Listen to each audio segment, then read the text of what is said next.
to Gothic? Welcome to Gotham by Night, a tabletop role-playing experience set in the Chronicles of Darkness universe. Tonight's session will be covering some rather uncomfortable material.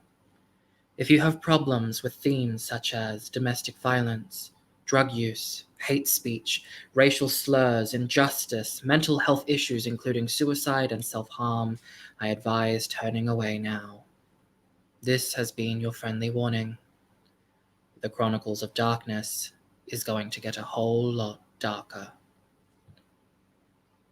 To those who have decided to brave the incoming storm, I congratulate you on your bravery. Or perhaps I should look upon you with suspicion and concern. Either way, welcome to another episode of Gotham by Night. Tonight's story is called Tipping Point. It is a dark and dreary night, just like the countless others in Gotham's history. By day, the clouds of smoke and pollution choke the skies into an almost sickly yellow hue. If the winds are strong and fate is kind, there are brief moments where those who are consigned to the slums can see the blue sky and perhaps gain a half-breath of somewhat fresh air. Gang violence is rampant, and it seems a war is in the works. Someone, or something, has stirred the hornet's nest. Word on the street? Stupid fucking do-gooders took it into their own hands to deal out some good old-fashioned vigilante justice on a pack of scarecrow gang members. There were casualties, but not from the Good Samaritans. Fear can turn to humiliation, and given the right conditions, that can cancerize into hate and rage. We turn our attention to a one Mr. Zillick, detective pending, his recent cut-and-dry case being much more than what anyone would have thought at first. What was thought to be a suicide was instead a murder. What was thought to be a safe establishment was instead breached and violated. The only calm that eased the nerves of pending Detective Zillick was the exceptional and perfect Mistress Tatiana. Her voice dances like silken ribbons throughout his memory, while her face is burned into the front of his mind. Schoolboy love, and the sting of guilt at offending her. Andrew, I don't pay you to float around like some fucking fairy. You've got work to do. Get on with it, snapped Captain Lockhart.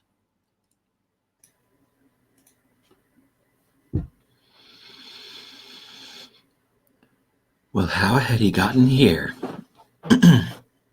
One moment in the lovely presence of a bright spot in recent history, and now he's being yelled at by his boss. Some might have said his boss's boss.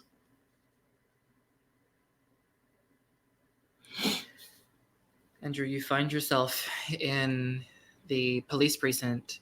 You did your job. You came back. You are handling this case carefully, I would assume, considering the delicate nature of what happened and who's involved. So he'll kind of blink once or twice and sit up a little bit straighter. Yes. Right.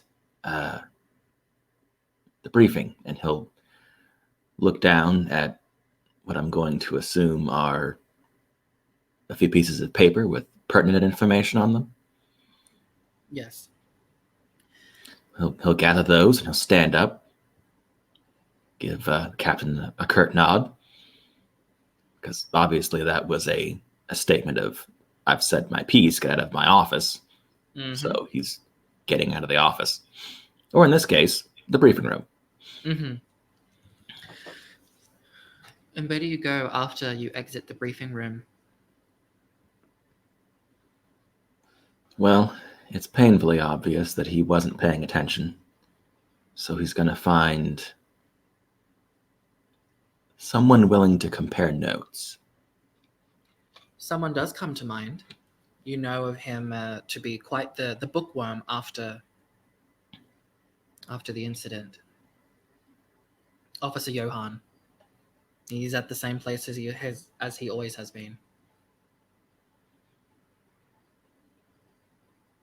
All right, so Andrew is gonna. Uh, is he working the front desk today? No, he's at the back. After the briefing, he has been kind of compiling lists, going through charters, invoices, very much going on the academic side of things, or the people that go on the go to the field, kind of handle the other aspects.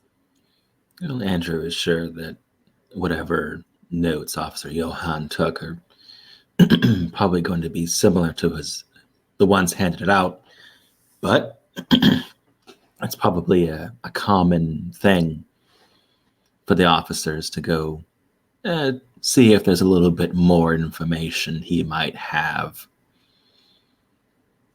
Yeah, two minds are better than Andrew's one. Andrew's got a little chocolate bar in his back pocket, ready to thank him. Obviously, Mm-hmm. Well, you walk through the maze of cubicles, desks, and shitty green lamps.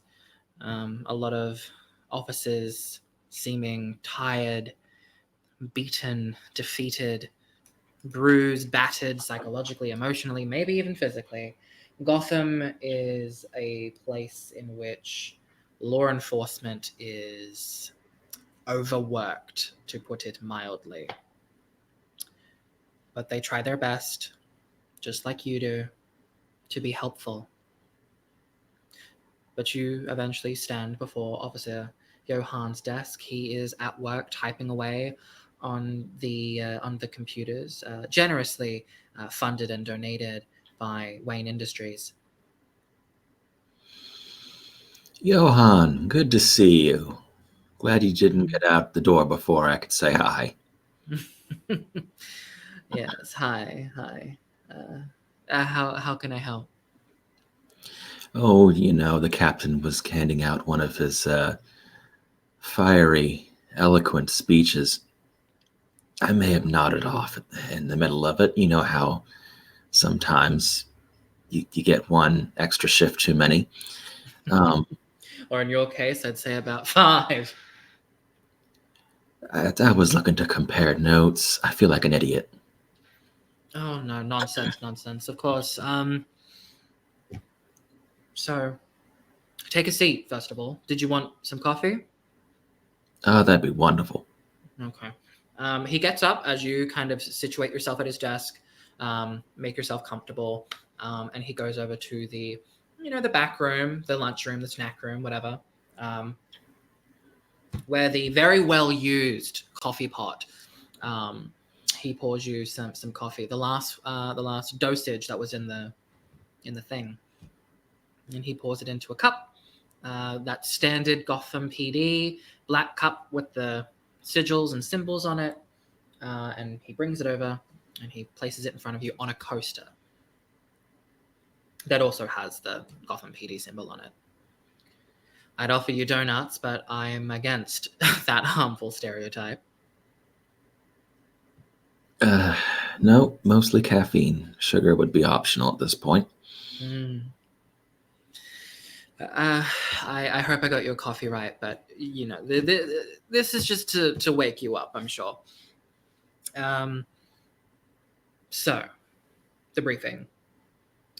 I'm sure you've noticed the last couple of nights, last couple of days, the we are getting information that the local gangs in the area, they're pissed off. Zillick, they're pissed off. Uh, Apparently, there was a rival gang, or maybe they picked on someone that took lessons in Taekwondo. I don't know yet, but they picked on the wrong person and they got their shit beaten in, and that has caused a chain reaction. There's been more muggings, there's been more hospitalizations, they're on alert. Things are not Andrew, looking good. Andrew has the coffee in front of him now, and he's just turning the the straw to stir it with around in small circles. What, the boss thinks we have a war brewing on our hands?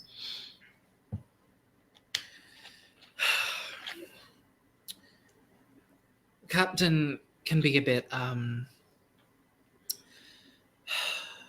Worst case enthusiastic. scenario. he Yeah. likes his worst case scenarios. Yeah, yes, he does. But in this case, I don't think he's wrong. Whatever those people did, or that person, whoever's involved, they started some serious shit, Zillick. I didn't mean to imply I think our boss is a bit overzealous. I was just. No, I know. Sorry, It I'm just wouldn't be the first really, war we've had. It's just, just putting in perspective. yeah. But I'm getting real sick of how common these wars are. Sometimes they're fast and they burn bright and then they're out and then we have relative peace for at least a bit. But The important thing here is that we need to find out who is making the trouble. Get them off the streets before someone finds them. Yeah, that's the thing. We don't have any. Like, we've scanned CCTV. We've questioned some informants. We've done what we could, but there is little to no information, and the information that has been given can't be trusted too much because informants, they'll tell you shit, but it doesn't always mean they're telling you the truth. Sometimes it's second, third, fourth hand knowledge. Games of telephone rarely end well. All I know for sure is that the scarecrows got hit. They got hit bad. People died. I mean, they usually do, but this time it wasn't another gang. At least that's what we think. We can't prove that. All right. Well-meaning citizen, vigilante. I mean, what? I mean, at first we thought it was the bat or someone that has decided to dig him back up and put his friggin' suit on, or some weird ass cosplay person. But I don't think the bat in the history of Gotham has ever killed multiple people. It has to be more than one person. It has to. All right. Yeah, that sounds pretty messy. We haven't had any reportings of special costumes or shit like that. So no calling cards yet. Okay. No, not yet. The injuries on the deceased are quite severe. One didn't have a head. The other had a broken spine. There was more. There was blood and other unsavory things left behind at the scene that implied that others were injured, but we haven't found them.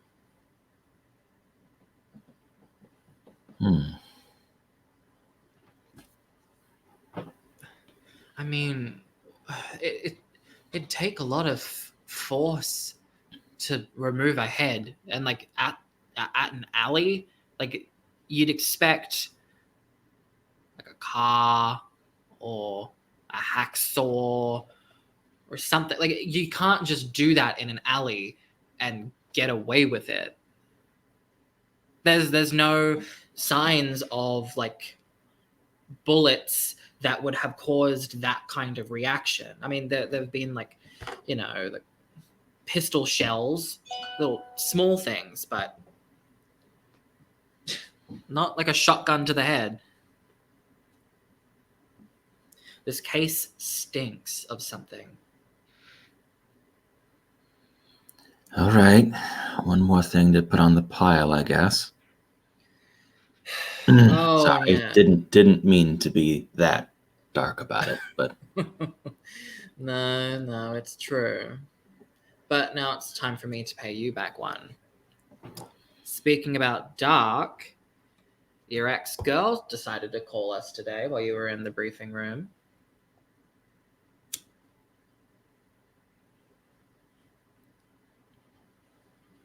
oh, what's going on with her? Wanted to speak with you about something.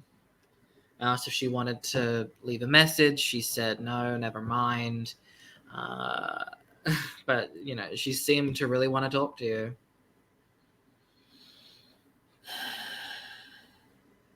It was a messy breakup. I don't.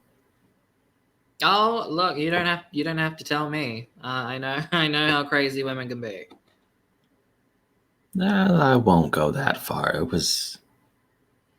We were both out of it, but Mm-hmm. sure, it was just messy. Yeah.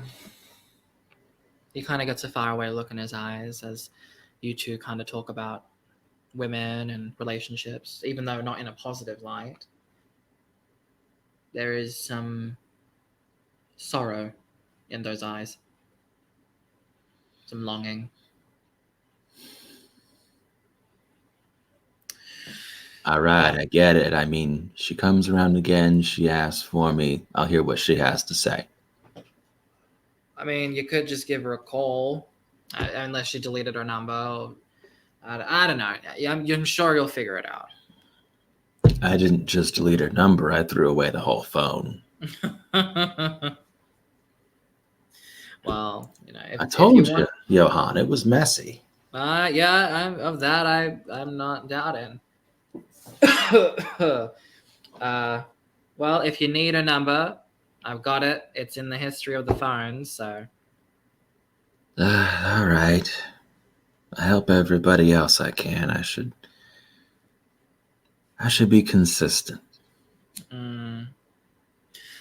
He will write down the number that contacted, and gives it to you. I will let you know she sounded a bit upset about something.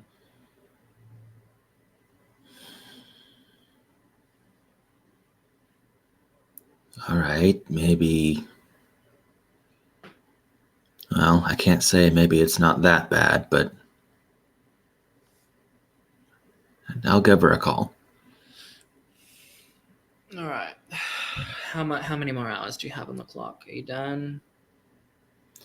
I'm going to assume if there was some sort of meeting going on, it was either a beginning of the day kind of meeting, a middle of the day kind of meeting, or this is what we're going over for tomorrow This was a type of final meeting. briefing, yeah. All right. Yeah, I was about to clock out. Oh joy. You've got some extra work then in that case, though I suppose you really don't work. Do you have a personal life, Zilek? I sleep. Does that count? No. Sure. Let's say that. And besides, I got plenty of friends here in the station. Uh, Anyway, yeah, you're right. She was right in that I work too much. Point made.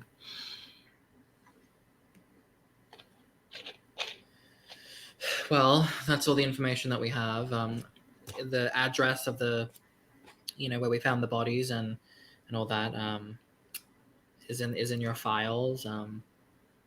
Some phone numbers to the other officers here that have connections and informants if you need them. You know, you know the rest. All right. Pick my battles, right? Yeah, something like that. And Andrew will excuse himself. Hmm. He'll go back to typing. So he's got his notes with the information he was kind of expecting. Now and again, the captain is fond of giving information just to make sure people are paying attention. Yes. So he'll clock out, probably drive for about 30 minutes before thinking about that number in his pocket. The He'll kind of rain he'll comes kind of down just and it bounces off your windshield. And you are sitting in traffic as the number comes to mind. Some shitty music on the radio, if your radio even works in this beaten old car. And it's just this moment of, is this my life? In a shitty car, in a shitty part of town. Sure, I've got work and I'm getting some money, but I'm living paycheck to paycheck. Is this it? oh this story was the reason why he started working as much as he did in the first place. It's what ruined his relationship. But he's not going to apologize for it. The only thing he would apologize for is starting a relationship before he got himself out of the bad part of town. He was too eager. He should have been more patient. But that's not a lesson he's about to expound upon now. He is going to find a quiet spot in the road and he's going to give the phone number a call.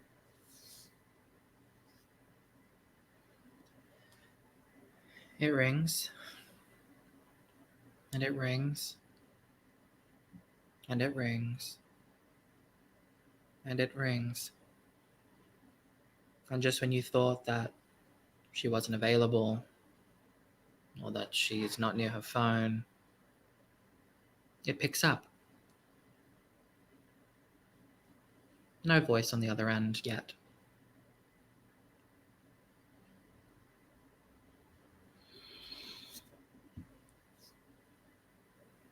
Andrew isn't sure if she's listening or if someone else has the phone or what, but he is going to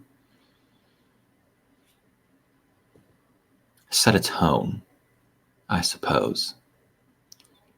And the tone is going to be professional. Mm-hmm. She came to the station by the rules. She asked for him specifically by the rules. And so he is going to establish contact by the rules.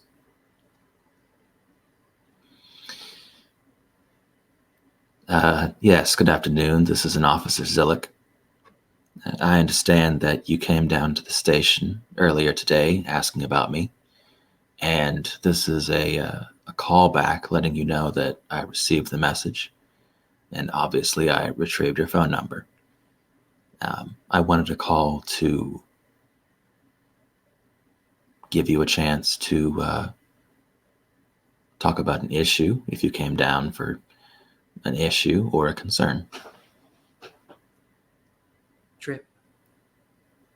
Drip. Drip. A methodical, constant, dripping noise. Liquid against something hard. You hear the sound of her pet cat in the background, mewling for food, as it always does. Perhaps she is at that apartment. Not yours, of course. Her own.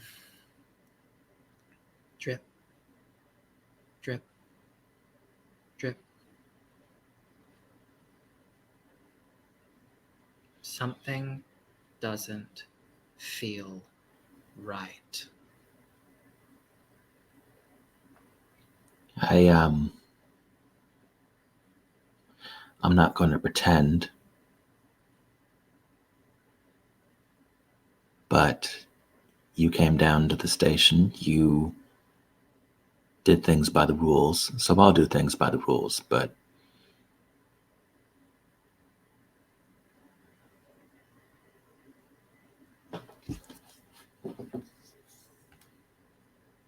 if you were looking to have a talk over the phone, I'm here. You got my attention. What's going on? Drip, drip, drip, drip.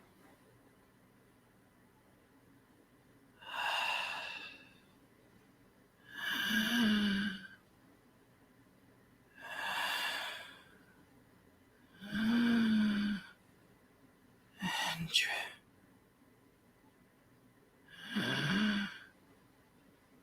drip, drip, drip. Are you okay?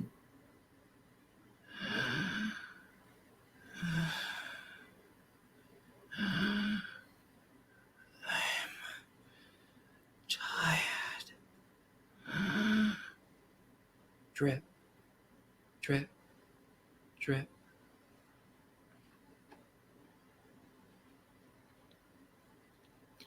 I don't know, um, because of the year.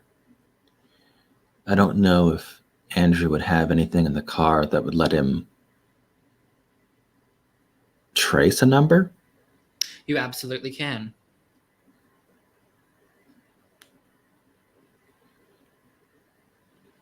I'm assuming you'd like to do that. He's going to begin tracing it because this is not normal. Something is going on.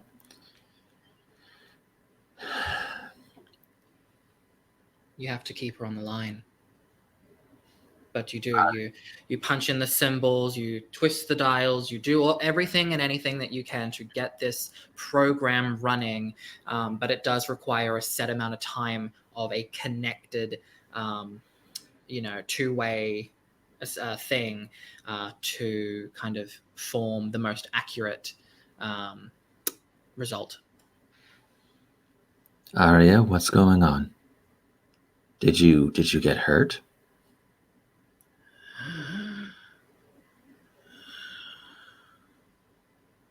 Drip, drip, drip. Am I a bad person? Drip, drip. No, Arya, you weren't a bad person.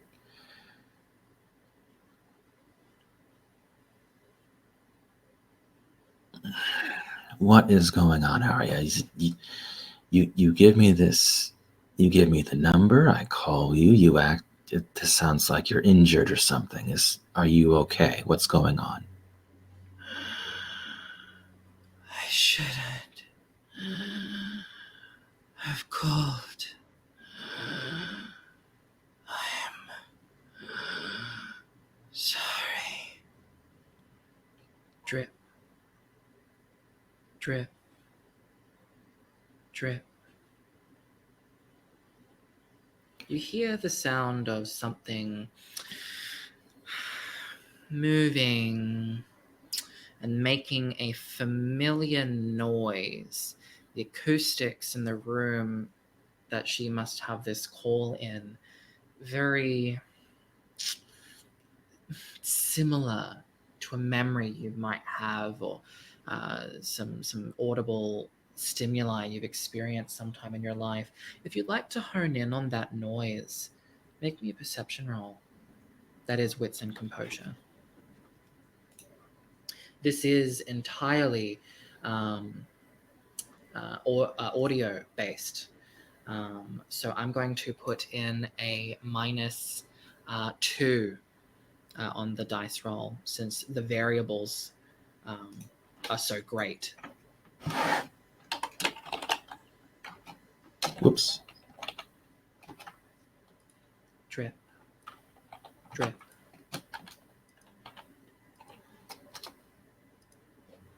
A single success. A 10. It is enough. It sounds like someone's foot or limb or some kind of flesh like substance or material, I should say, rubbing or moving against like a bathtub, inside of a bathtub, some kind of material that's made out of. She might be in some bathroom or restroom or something of the sort. With the acoustics that's going on, you can't be 100% sure, but this is the only thing that makes sense to you, or the only thing that would fit all of the. His memory would have helped with that. Regardless. So it sounds like porcelain or Yes, tile yes. or, excuse me, things of that nature. If you do have a merit that, oh yes, I believe you do have a very good memory, then that roll was not needed. You would have an. You would know that she is in that bathtub, in that room, in that place. It has a distinct squeak. You got to know when you were with her and were in your honeymoon phase of the relationship where you were like rabbits, maybe. So it's becoming very clear that, okay,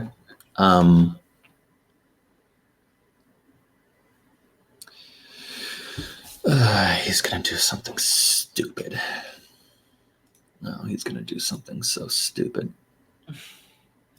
What is this? What's going through your mind, Andrew Zillick? How are you feeling?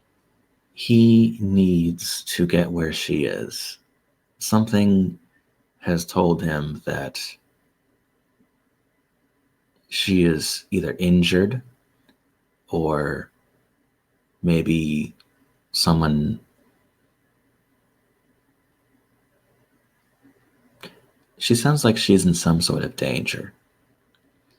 And if she came down to the office and there was her name, then two things could go wrong. Either he could be implicated with a negligence because it'd be a little bit weird that she showed up and then was injured and he didn't know about it. Or, yeah, worst comes to worst, they might blame him. Who knows? So, to get this right, your mindset is not about her well being, but more about how it will reflect on you and your work. That is something he wishes to protect. But to protect his work, he wants to protect her, or at least make sure that things aren't what they seem. Her well being is secondary to you. How inhuman, Detective Zillick. But go on.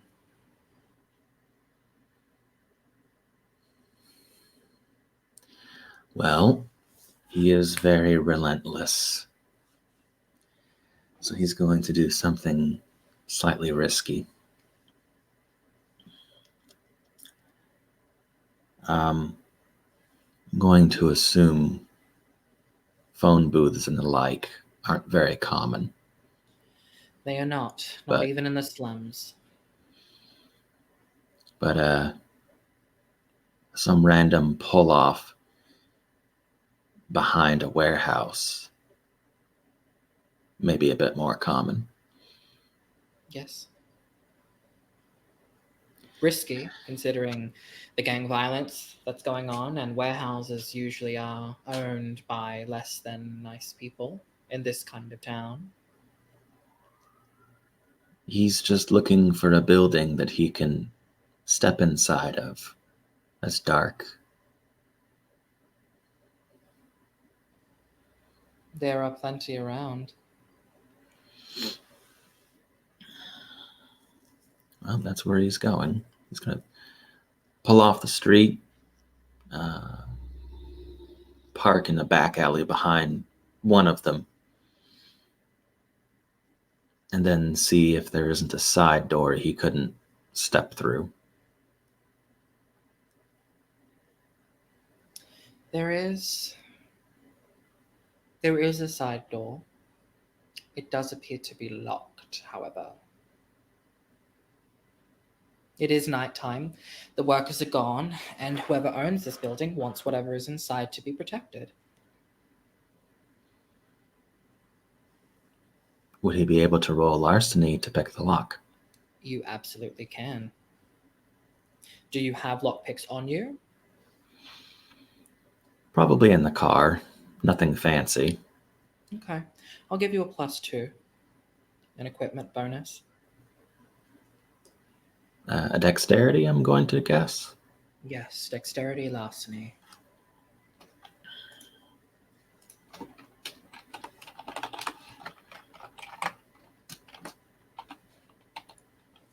Whoop.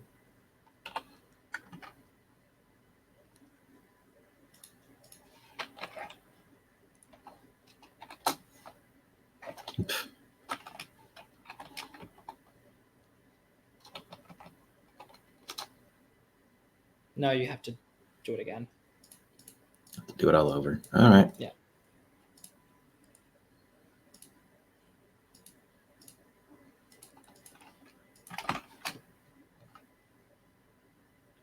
Two successes. You succeed. You manage to bump the little pins inside, and the lock comes undone. It's a good job, a quick job, not the fastest, but it'll do. The lock is undone. All he wants to do is step inside. Okay, you do so. It is dark. It is not in use, so it is almost as pitch black as it can be. He is going to open a primordial pathway to his lair. Okay. Record a willpower point expenditure and roll for me, please.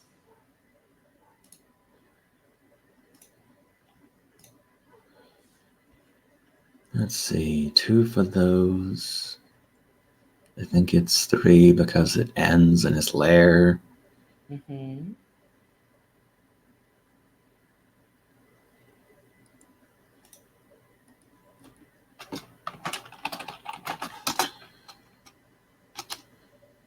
If I think what you are doing is correct, have you made one at hers or yours? I'm sorry?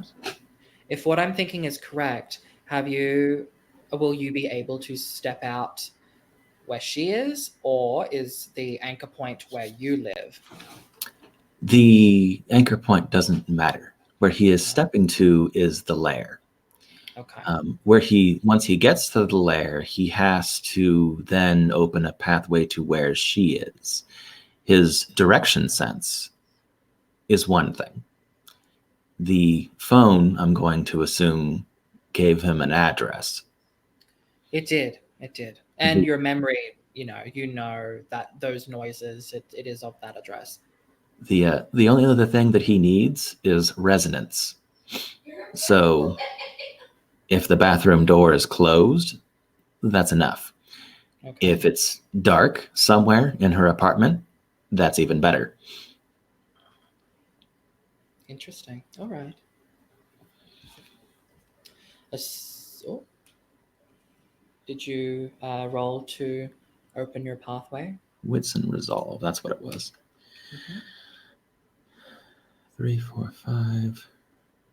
Goodness, that's an even better dice pool than the first time I did this. Whoops.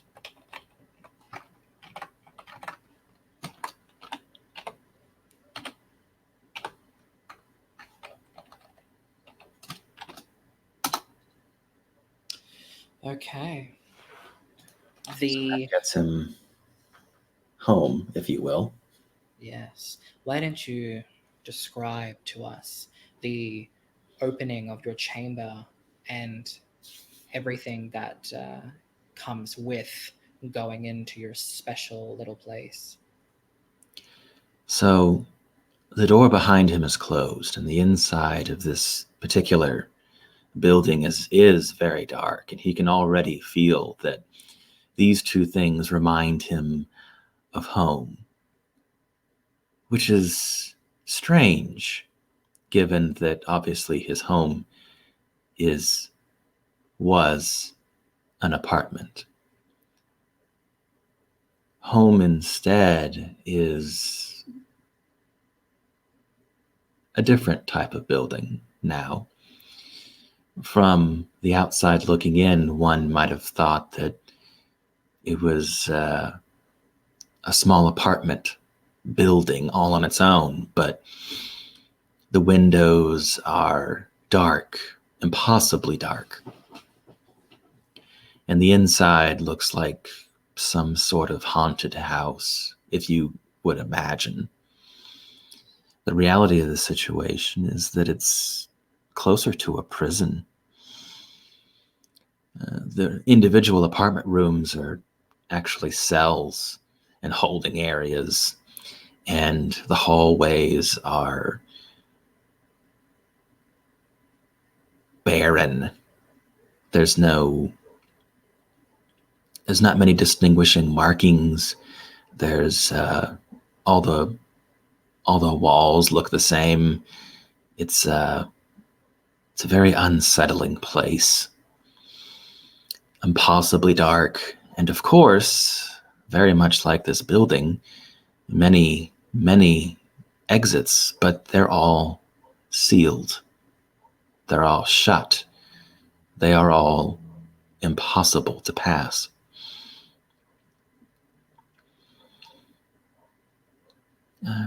From his other eyes, he can see through his horror a tall, shadowy warden of sorts lording over this building.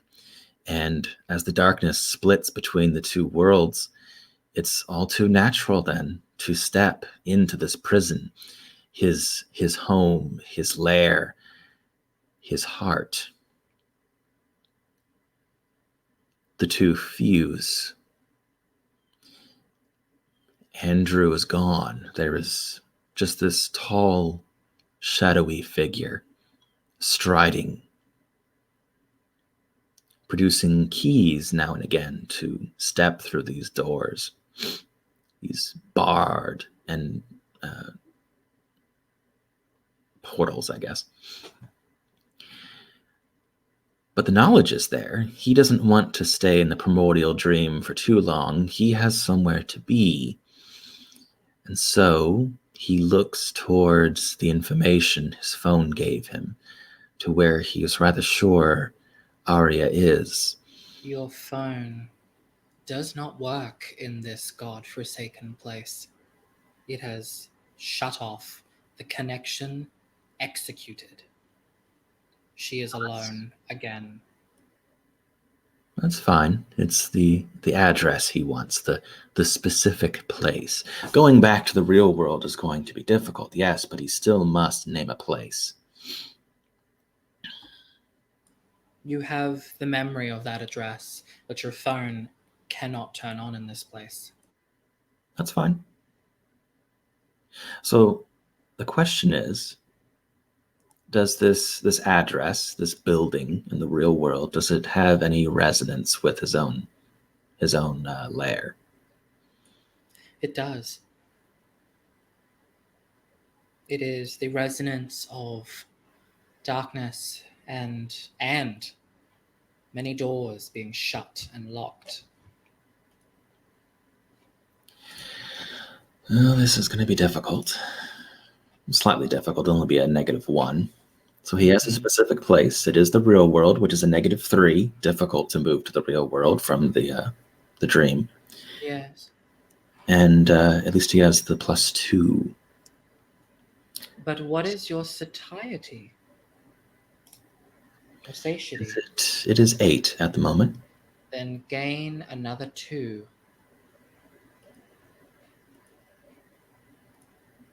When you are well fed, the beast is... It's very comfortable in the lair.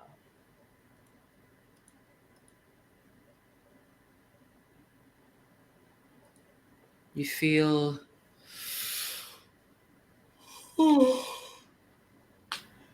really full, really sluggish. But you have your free will. You know what you want to do. It's just that that kind of tiredness you get after eating way too much at dinner. So that would go back to a -3. No, you gain an additional +2, but you are just really tired. 3, 4, 5, 6 then. Mm-hmm.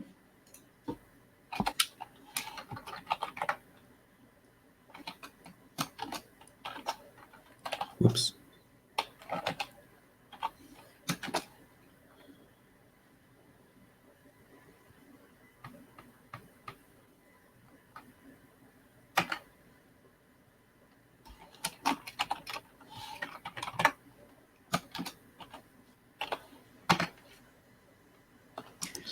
A success. 1 is all you need. Maybe it is the projections of the nightmares that have been woven in this place, pressing up against your psyche, reminding you of how they felt. It is a tight squeeze. You have to shimmy and slither, bend and weave through the muck and endless obstacles of this primordial dimension of horror and fear. But you reach out and you just pop through. You are no longer in the primordial dimension, are you? Oh, now he has opened another window into the nightmare. This one somewhere in Arya's apartment, he hopes. You see through this window. Well, it is very dark, but you do see outlines of jackets, dresses, shoes, a wardrobe of some kind, a walk in closet.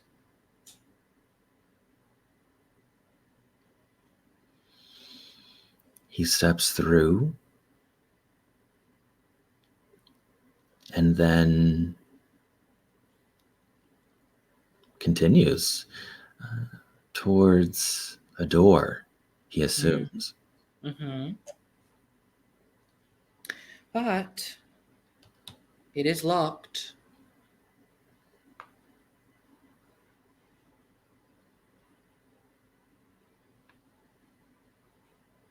It is dark and it is locked doors, I believe I said. Well, the darkness doesn't really bother him, as he is immune to darkness. Mm. I'm not sure if that makes him immune to locked doors also, but he will attempt larceny if not. -2 dice.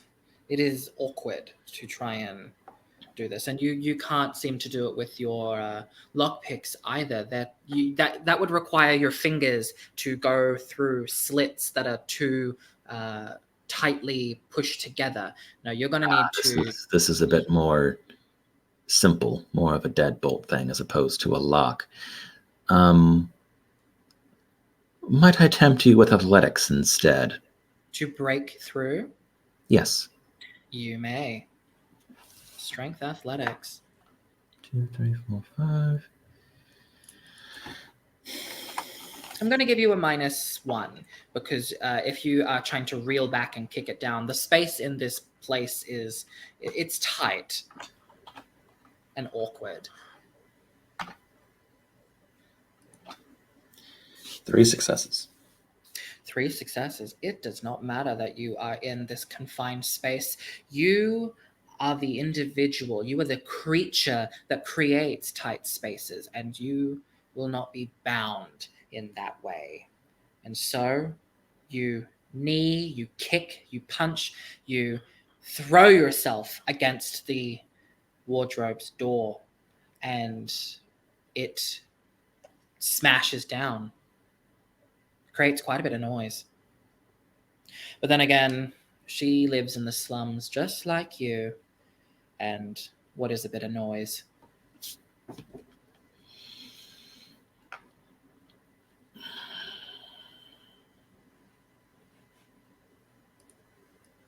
Well, by the book, even though it feels very poor, he draws his handgun and he begins to advance, looking for the bathroom, looking for Arya, looking for trouble, if it's to be found. There is a thick miasma of wrongness clinging to every surface in this place. You manifested within the closet, the wardrobe of her bedroom, her most private of spaces that you may have shared once and again. But after the separation, it seems inappropriate for you to be here, even if you are here on official business. Her bed is made, it is tucked, it is clean, the pillows are plumped and left to rest against the dashboard. Dashboard? Headboard. The nightstands, dusted, wiped clean. There is a picture facing the bed, and it is in a frame. It depicts 2 individuals smiling joyfully, happily, drunk on life and love, unity, holding hands. It is you and her. And seeing as this photo is not facing away, that it is not facing downward, the fact that it is there at all keys you in on her thoughts, how she's been living since. Everything is well dusted. Everything is almost silent. The windows are closed, so the noises from outside can barely pierce through. The curtains are all closed, all shuffled over to obscure, making it even darker. Not that it is an issue for you, of course. The TV has been polished, wiped clean. You make your way down the long, narrow hallway. You see a number of doors. Has Andrew seen this before?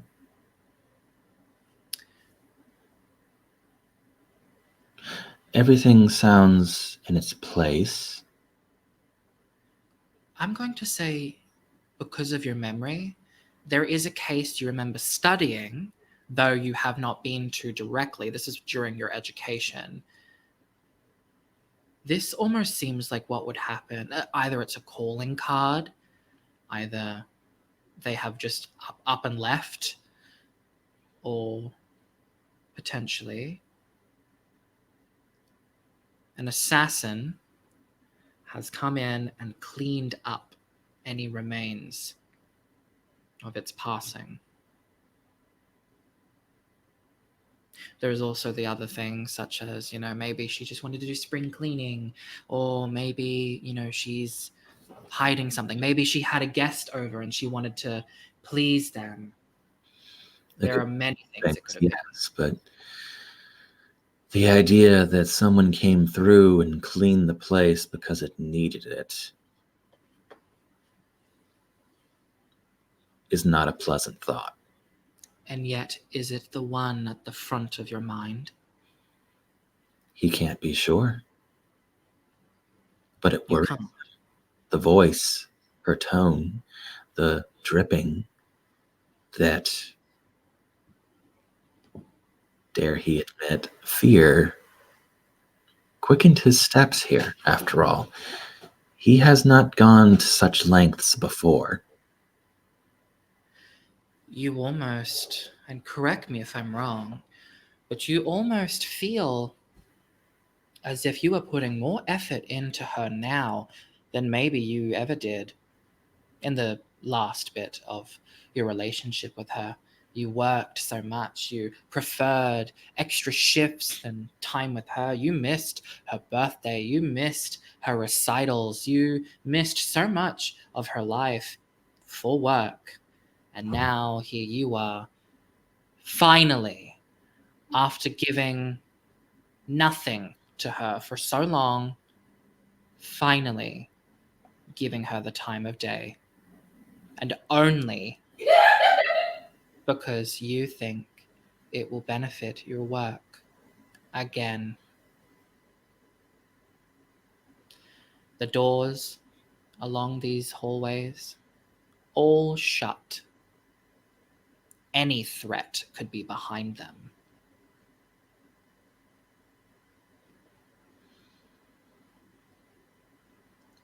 There is not even the sound of a cat meowing. Which direction is Arya in?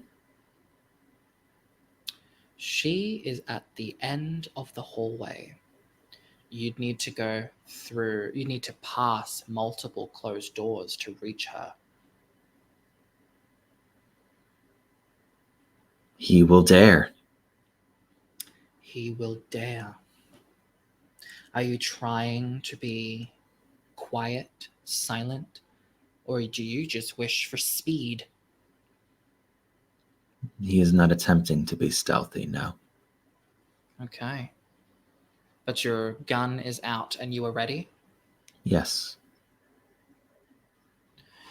You make your way past the first door, the second. You reach the third. You put your hand on the doorknob and it is locked. But you hear a frightening, familiar noise. Drip, drip, drip. Suddenly, the cat launches out of the darkness, meowing angrily at you, hissing, swiping. You are not what it remembered.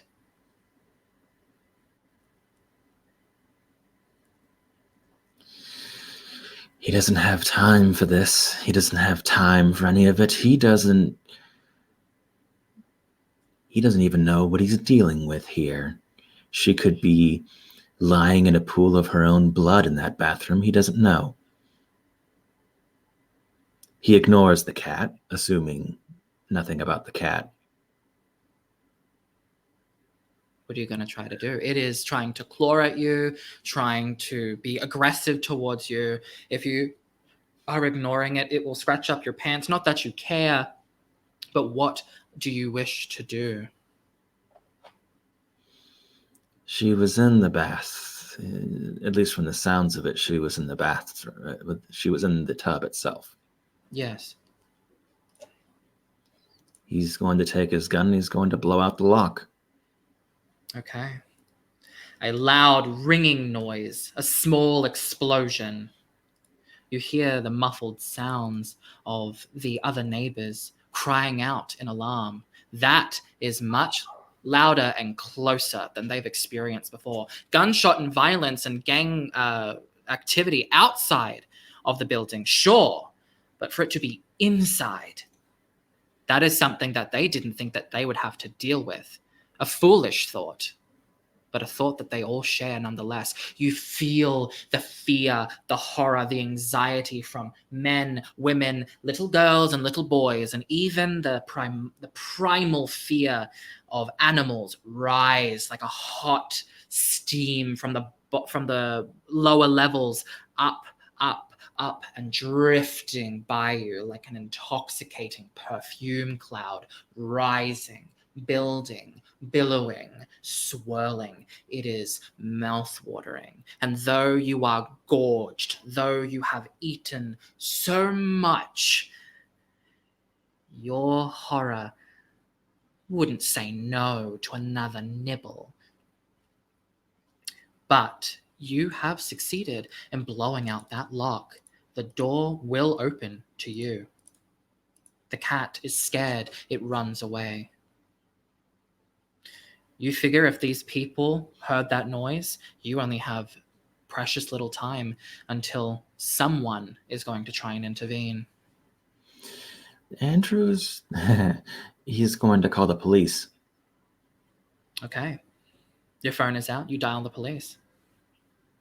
911, what's your emergency? My name is Officer Andrew Zillick. I'm at and he'll give the address. Mm-hmm. I came to investigate a follow-up. Someone called to the station asking about me. I noticed signs that there was a disturbance going on inside the residence. I've just blown out a lock on a door. You might be getting calls soon about a shot fired in the local neighborhood. I understand. Send the unit, please. Will do. What is your unit number? And he'll give that. Mm-hmm. Okay. You hear some typing. All right. Is there any other emergency services that you would need tonight? No. Hopefully I'll be able to help the resident here. All right. Well, if there is anything else, just call up again. All right. Thank you very much. He'll end the call there. All right.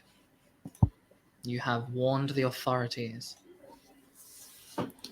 And then he will step into the bathroom. The door opens.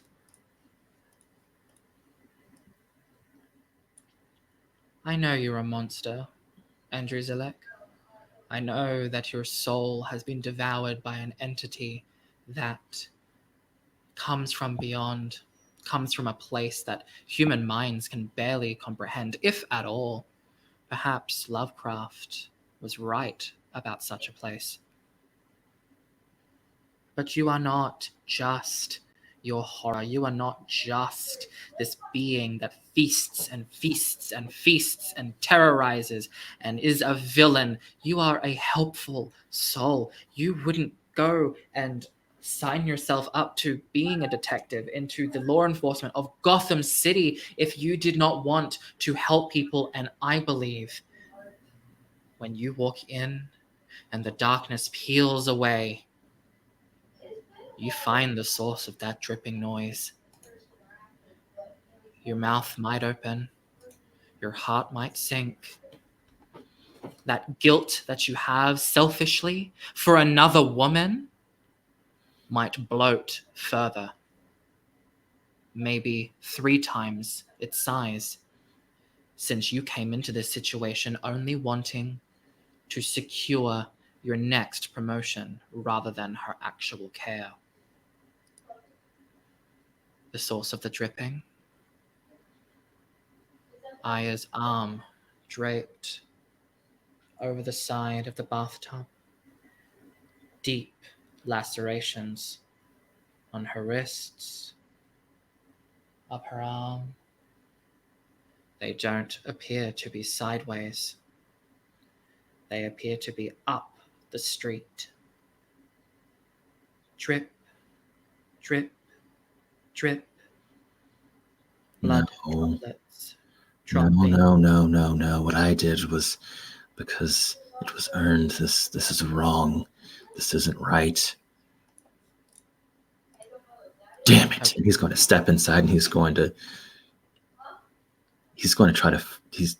try to find some way to help her.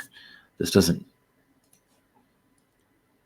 You step in, you rush in, you almost slip over on her own blood. There is so much blood. You know, when you put deep wounds in water, it just continues to flush out that blood until there is nothing left. And you might have been the fastest to respond to her call. Your brain is trying to think, why would she call and then do this? Why? Maybe she wanted your help.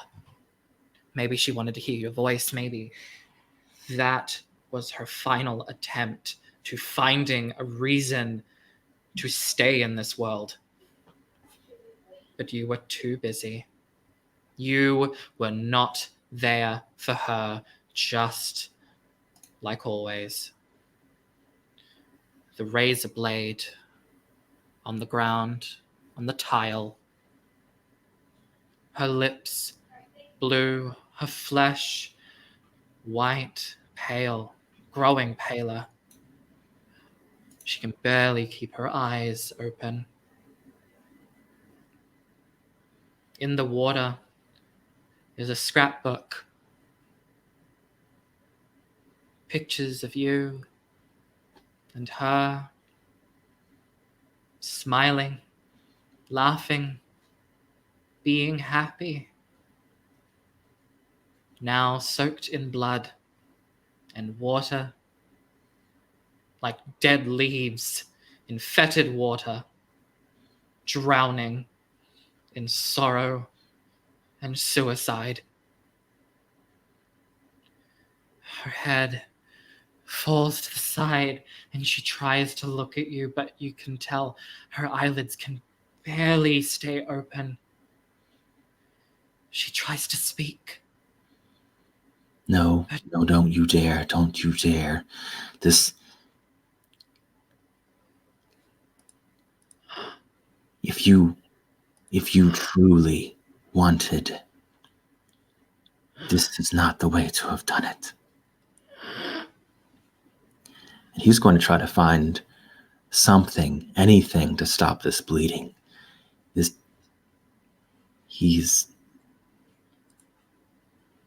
He won't. Wits He won't plus at least. He won't let this happen without at least trying. At least wits once. plus composure. The time is ticking. Her time to die is coming. You don't have much time left.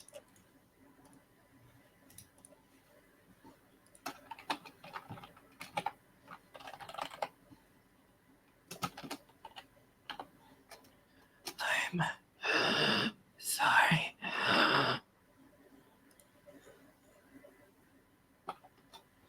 One success.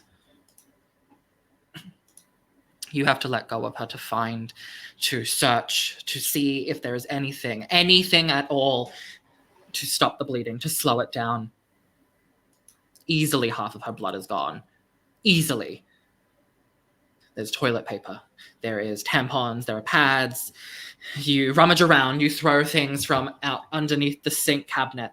You looking desperately. You don't find a first aid kit. Fuck. You don't find bandages. Double fuck. There's find a white towel. There's the towels. There's his belt. There's his shirt. There's his pant legs. There's a few different things he could use to make some sort of tourniquet. They're not medical grade, but that is what you've got. Drip. He will begin to tear. He will pull. He will make knots of things that really shouldn't be made into knots, and he will try. And at some point, her face, when she was leaving, her expression, the two words that she had said when she left the first time had been, "I'm sorry." And the fact that she repeats it here baffles him. How does it make you feel other than baffled? He had done the things that he had done because she had broken his trust. She had seen another man. She had done something worthy to be punished, but this is not what he wanted. This doesn't make any sense. Make me a wits medicine check. You need to act fast. He will burn his final world power because he doesn't have any medicine. Okay. So that does not give you any benefit, since medicine, if you are untrained, gives you a -3. You spend your willpower, that gives you +3. It nullifies it. Roll your wits. Yes, that is very true.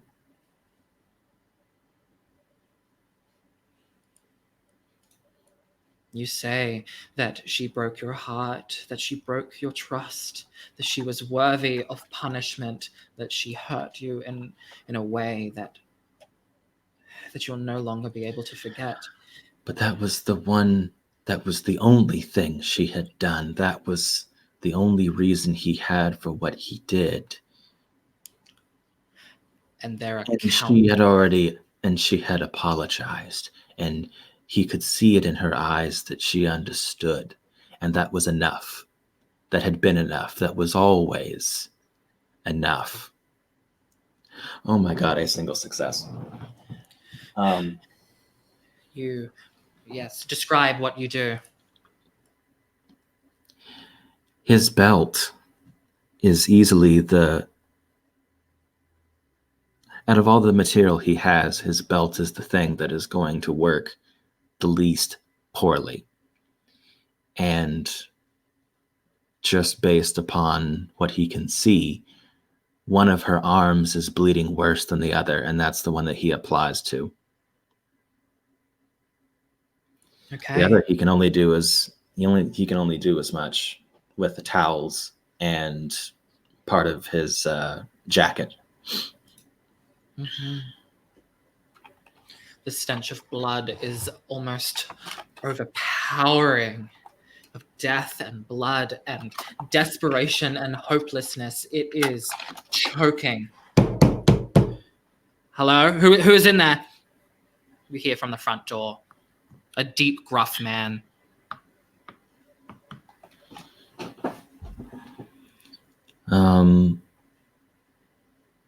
Aya? Andrew has what he has done, so he's going to leave her for a moment, and he's going to catch her eyes. I will be back, and you will be here. I will be back, and then he goes to the front door. You undo the locks. You undo all of the locks, because she lives in the slums. She has to have protection. She is a lone woman. You fling open the door and you see a big man, easily 6'4", 6'3", buzz cut. He is worried. He is pale. He is in his early 30s. He looks at you and he looks confused, and he does not know who you are. He sees blood all over you. He reels back with a fist almost the size of a human boulder, and he shows intent of knocking your teeth out. And the only thing Andrew might get out, possibly, is I'm a police officer. Roll me your dex and athletics. No. What is your... I would say that you are surprised in this situation. You you can contest that if you wish. Or he has his fast reflexes, but okay. He does? Okay. If that is the case, then I will allow the whatchamacallit, dodge, dexterity plus athletics. Dex athletics? All right. 3, 4, 5.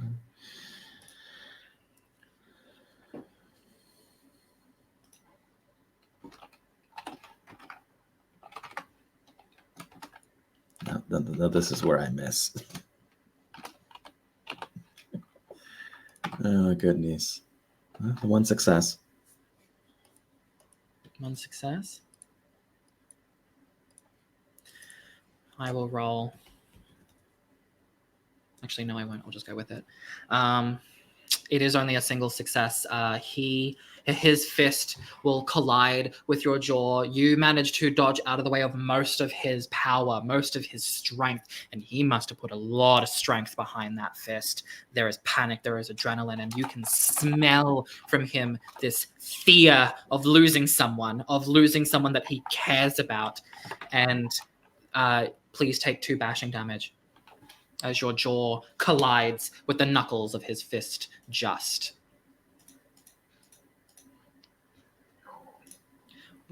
It almost then registers into his mind that you said that you were a police officer, but he does not apologize. He does not waste time. He rushes past you.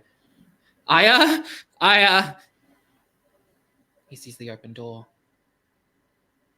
and he falls to his knees. This grown man, this hulk of a man, falls to his knees and he begins to wail.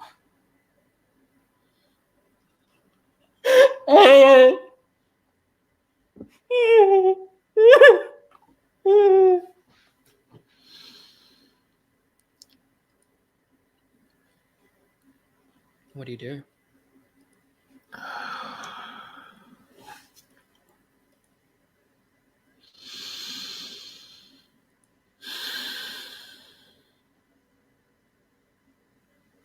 He is relentless. Mm-hmm. And he is out of willpower. And to see something so helpless in front of him, it's his second nature. He has to reaffirm his legend. He follows the man who had already struck him.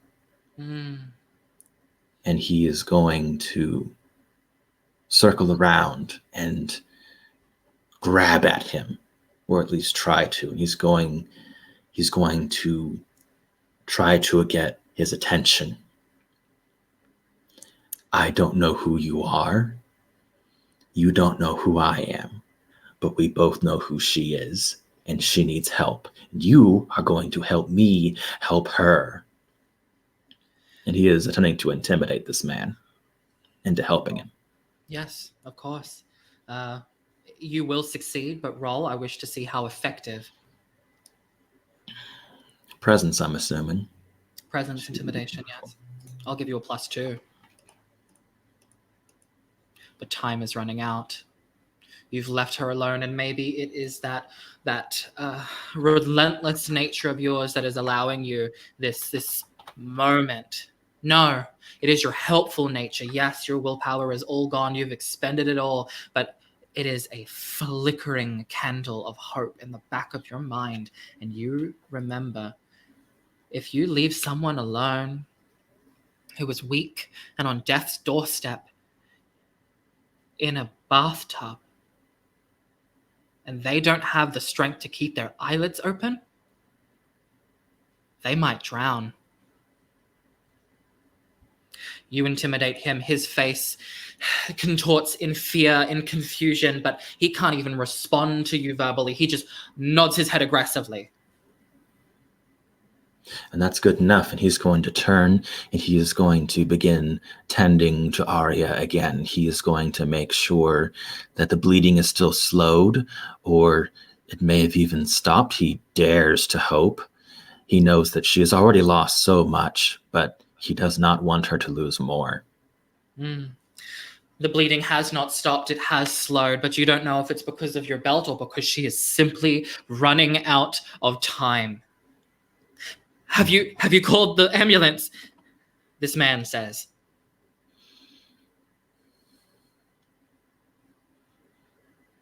He's going to throw his phone at him, and he is going to begin physically trying to put more pressure on these cuts. Of course. Make me another medicine roll. Another wits and medicine roll.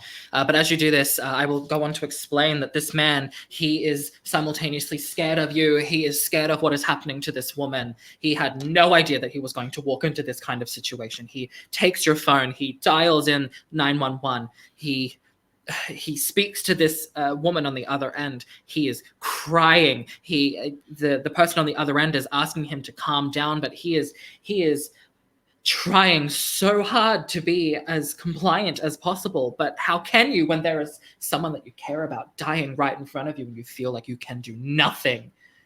He gives the address. He asks for an ambulance. He demands for an ambulance. He says that that his girlfriend has lost quite a lot of blood.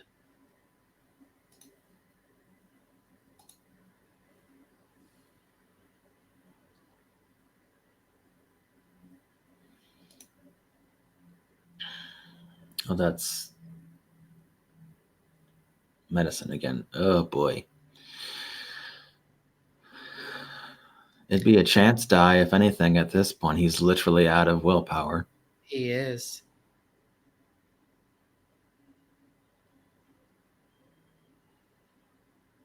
Roll it. Oh boy. Or I'm benevolent. I will allow you to do strength and athletics to maintain a strong grip on the wounds as to apply enough pressure. You will need at least 3 successes. That is what I will say the threshold is, however. I know that isn't usually how this goes, but I'm giving you a chance. I mean, that's slightly better chances than a 10 on a D10. There you go. Giving you something. 1. No. Okay. Well, you feel like you are okay. You feel like you are doing absolutely everything you can in your power, and your power is great to trap the blood inside of her. Your horror has shackles and tendril-like limbs to wrap around to constrict, and you feel like you are failing even at doing that. But you are trying. God, are you trying? Dark Mother, are you trying? Oh, that is an idea. Yes. That is a very terrible idea, but it is an idea. What is your idea? Do you wish to act upon this idea? He does have an atavism named Caught in the Webs. Does he? Yes.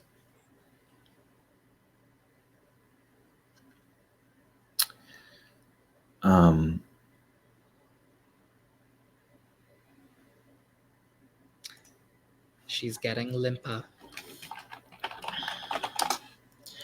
I don't know if applying an atavism to something like bleeding would be normal, but It's definitely not normal. It's usually not for medical, but it is something.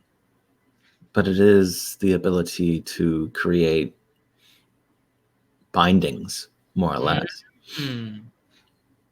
Sounds helpful. Better than towels and belts.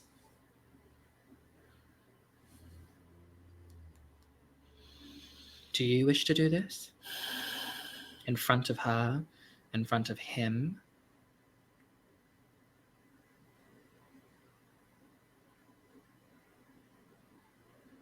Time is running out. He would, but I have no idea as a player how he'd get away with it. Maybe you won't. Maybe you will reveal something to this man. Is she worth it, Detective Zillick? Yes. His willpower is spent. He has little reason left in his mind other than her survival. Then it happens instinctively. You can spend a satiety if you wish. Choose which specific tier you want from it, be that the normal or the satiety expenditure. You are gorged, which means you cannot benefit from the low.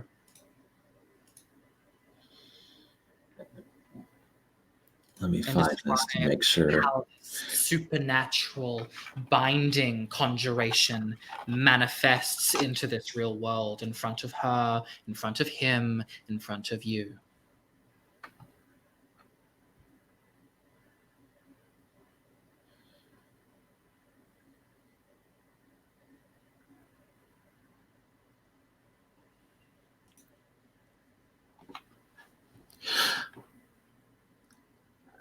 What he is doing is allowing his horror to partially step across that mirrored surface. And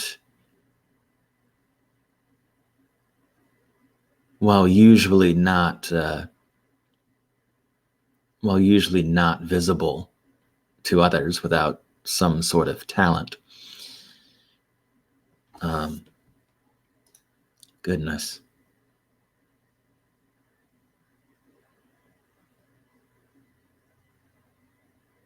Now that's an idea. Never mind. Yes, that is indeed the idea. He's using satiety. He is so desperate to stop the bleeding, he's overdoing it. Oh dear. That's what's going on here. The satiety expenditure allows him to erupt snares all around him, blanketing a radius. Mm. And what is going to happen is that Andrew grabs onto both of her arms, and he is going to begin squeezing. And these darkish, almost chain-like shadows appear out of nowhere and begin binding and winding and circling around her arms, supernaturally holding her in place. Or at least these two limbs in his case. Yes. But he has overdone it. And more chains appear, and more chains appear, and more of them appear. And soon, even this man, who Andrew has never met in his life, is also bound, so much so that he can't move. He is completely effectively paralyzed.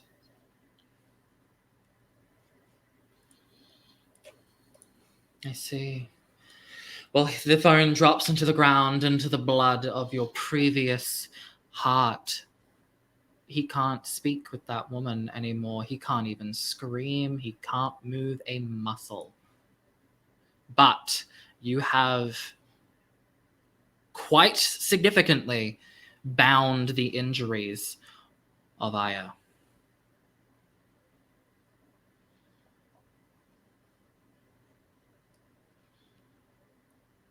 He will stand. He will take a breath.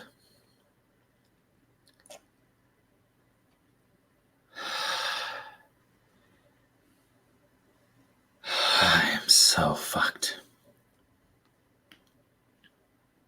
The man looks at you with absolute horror. Absolute horror. It is not even, it's not lifting the wool from someone's eyes, it is tearing it. You are a demon in his eyes. You hear sirens in the distance. Ambulance, police. I shouldn't say you. We have a problem. We're going to figure this problem out later. But for now, you are her concerned boyfriend, and I am a police officer who climbed through the right window. Do you understand? He can't speak. He can't even move his head to nod, but you see in his eyes that he will do anything you ask of him. They will come up the stairs, and they will find you sitting in shock, which, let's be honest, you kind of are.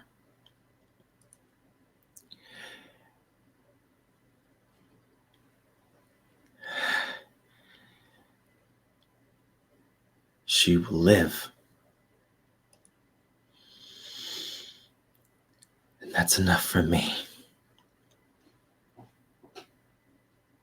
he's going to take a moment. He is going to take a moment because that all went past his own grip. Oh, yes. Usually, you are in control of these things. Control is what you do, constrict is what you're specialized at, but control nonetheless.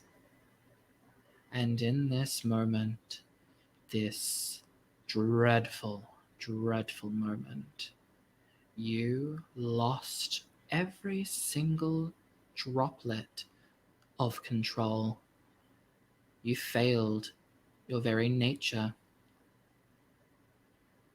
Did it have to take this long to realize that you still somewhat, on some level, in that wounded heart of yours, care about this woman?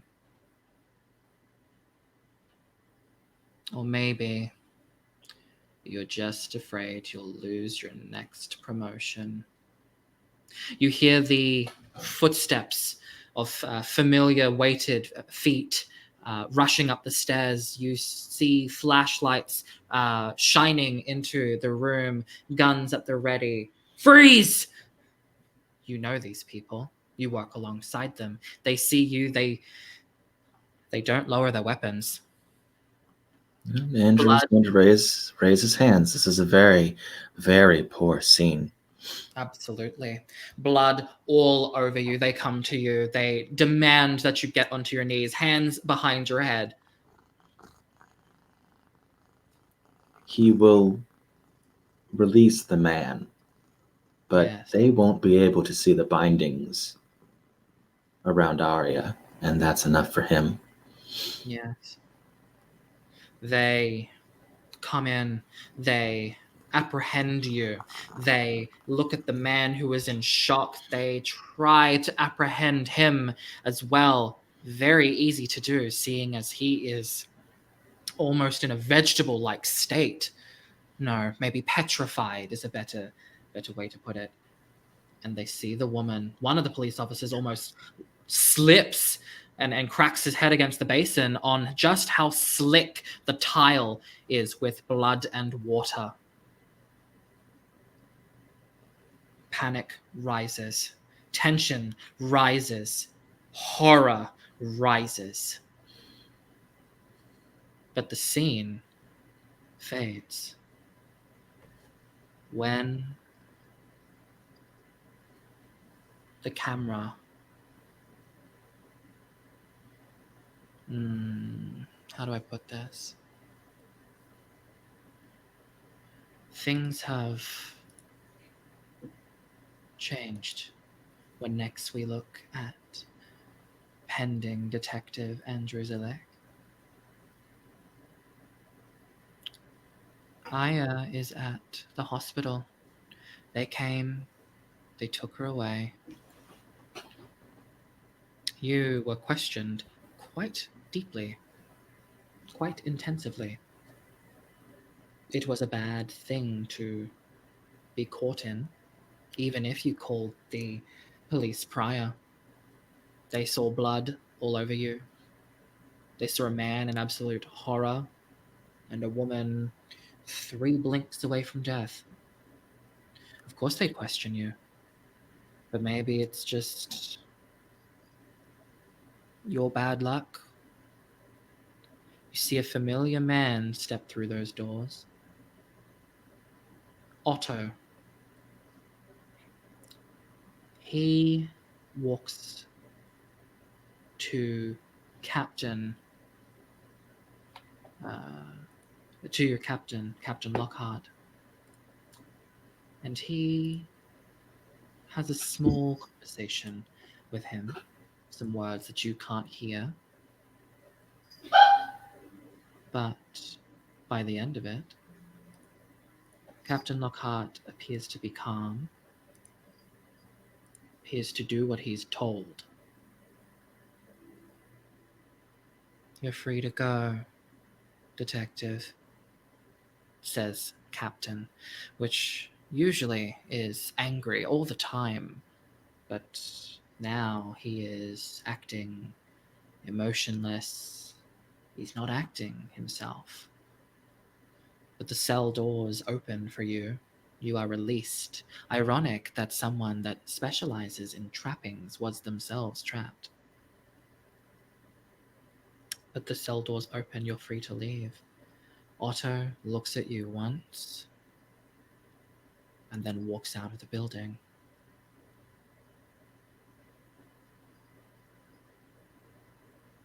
What do you do?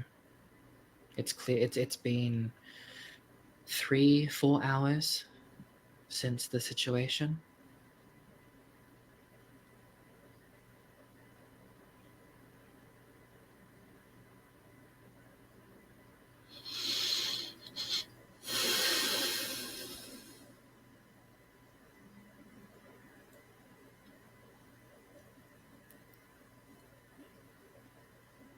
Andrew is exhausted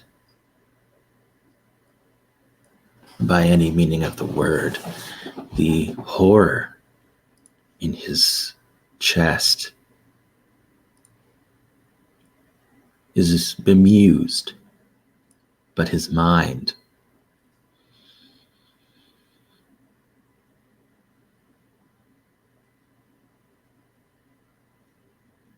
he craves sleep.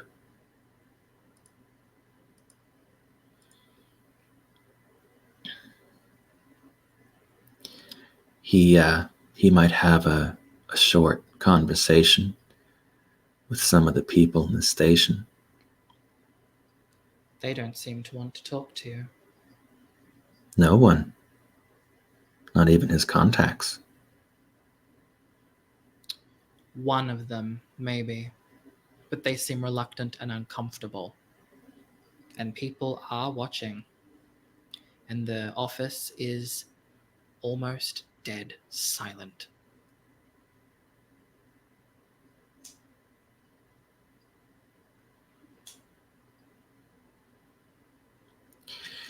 He leaves paperwork behind requesting leave.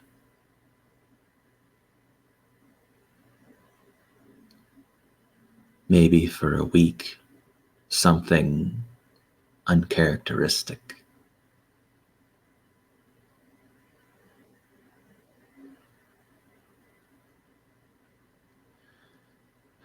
And then he begins a walk to retrieve his car. Otto seems to be standing by it, just as still, just as lifeless as always. His suit very sharp, well ironed, well pressed, and he seems to be holding a black umbrella so that none of what he is wearing or himself gets wet in the dreary drizzle of this rain. He doesn't speak till you get close. But do you speak first? What's Otto to him? Well, he had conversation with you in the nightclub. He could have been a very powerful ally, and he did just somehow get you out of that predicament.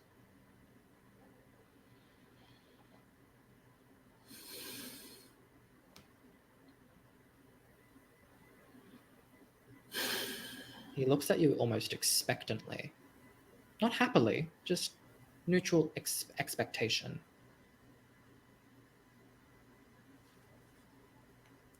Thanks. I think. You're welcome, I assume. Would you mind letting me know what happened this evening?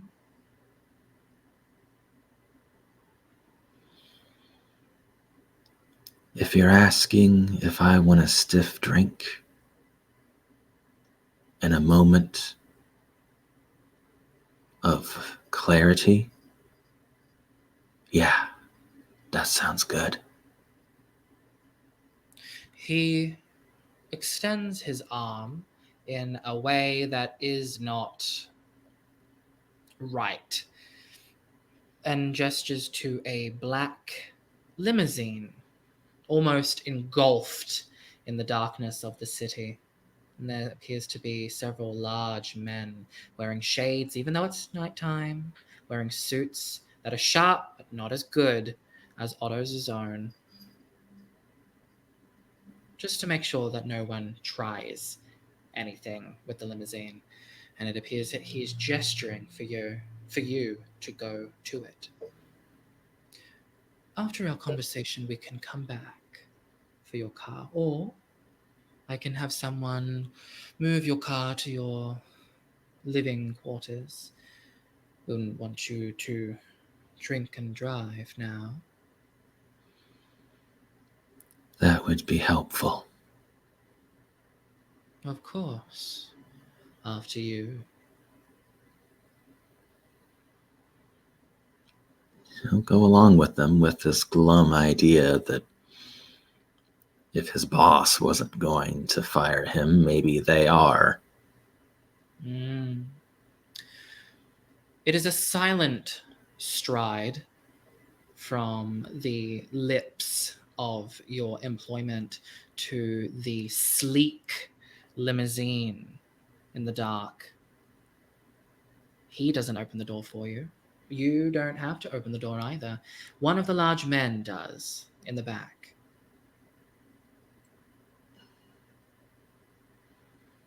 And you are covered by the umbrella, so you are not wet. Andrew can't recount the number of times he's seen mob bosses, capos, people who've been in court one too many times. And he's seen the way that their men snap to, as it were. And it's a poignant thought. Hmm. So that's why they do it. And he'll step inside and sit down. The large man will take the umbrella and shield Otto as he gets into the limousine. Not a droplet on him. Of course, his shoes are wet, but that is because he's not floating across the ground. Though maybe he can and has decided not to. But he's in this large, sleek limousine. You see the that you are not going anywhere just yet. That the limousine is empty. It is just you and him. The other gentleman outside. Only one of them is protected by the rain, thanks to Mr. Otto's umbrella. The other three also have umbrellas because it would be impolite to affect the innards of this vehicle with wet spots and make it smell like wet man. So they too are protected from the rain, but it is just you and him, and the soundproofing of this vehicle is impressive. You see that there is kind of a table that has been installed into the center. It is made out of expensive looking, but not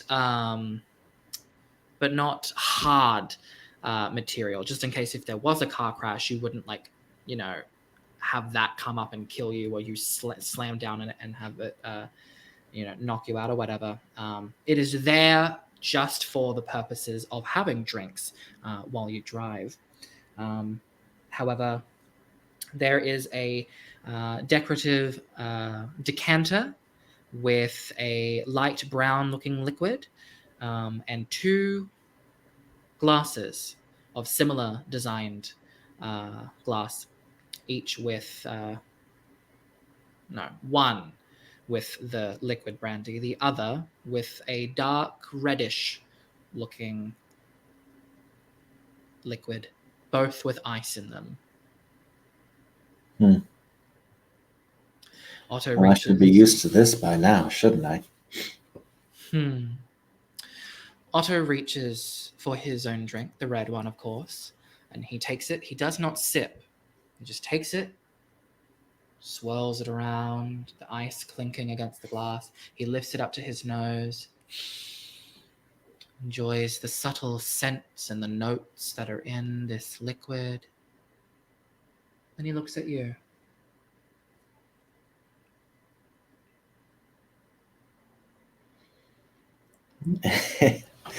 um, Andrew's going to collect his drink. He's not even going to ask what's in it.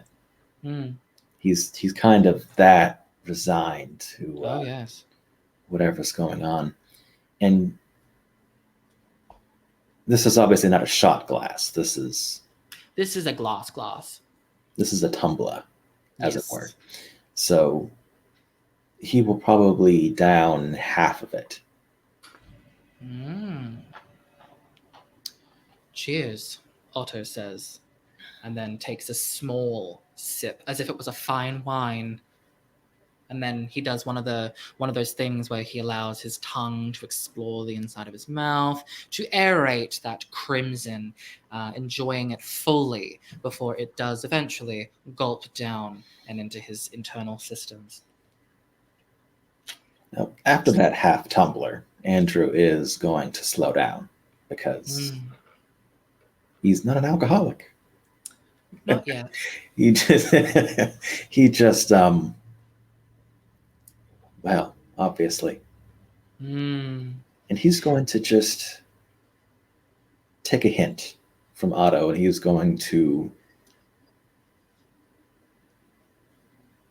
gonna slow down a little bit. His mind had been going a mile a minute there. Oh yes.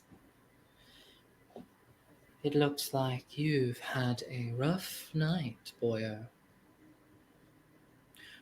But what happened? Trouble in paradise? My my ex-girlfriend attempted to kill herself. Just like Dalton attempted to kill himself?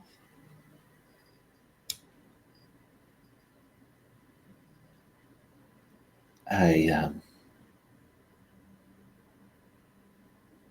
and he blinks.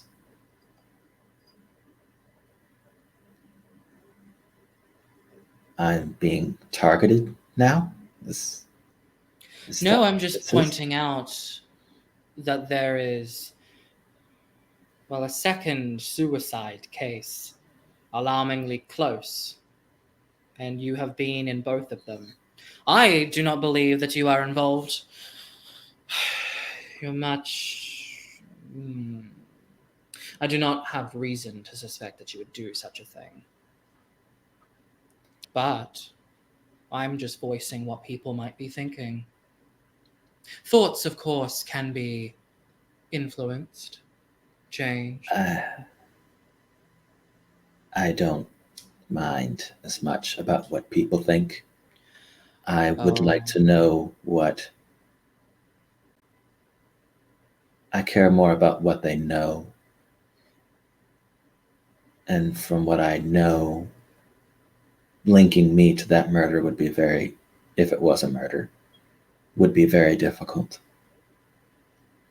it would. But there are forces at play that might find it fun. I'm simply saying that Fun. you. I'm simply saying that you should be extra careful from now on. I believe we can be friends, you and I. I see potential in you. You're like a golden boy, golden man. Given enough polish, you could be something great. You could help. so many people and provide safety, much needed in this city. That is what my organization wishes for Gotham. Safety. For too long has it been absent. Death, abuse, neglect. Too long. We allowed villains to come into our lives, allowed masked vigilantes to deal with the problem because the corruption in the law enforcement was so supreme that there wasn't a chance in hell or heaven that they would be able to fix it themselves. But you, Andrew Zillick, you are different. You have that it factor. You have the drive, the determination to want lasting change in this city. I can see it. I can feel it. I can smell it. And then he takes another sip.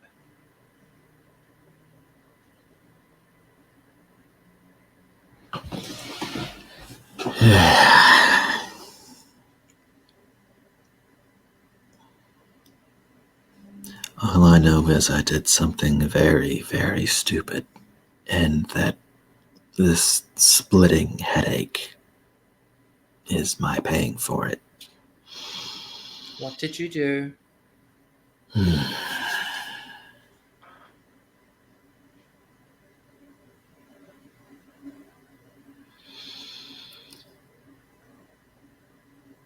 I'm not about to say that my life is worse than someone else's. But what do you know of nightmares?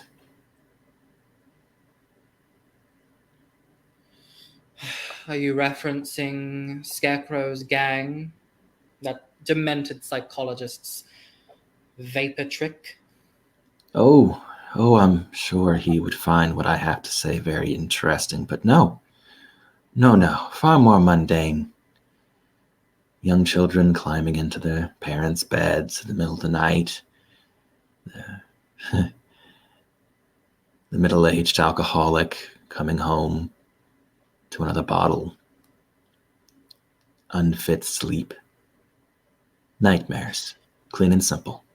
Yes, I'm aware of this human response to the detritus of their day, trying to sort out what they need and what they don't in terms of information. Why? A nightmare, much like the imagination, has a realm. I can travel through it. I'm not one of the only, but I am one of them. She came down to the station earlier today. She asked for me. I don't know what for.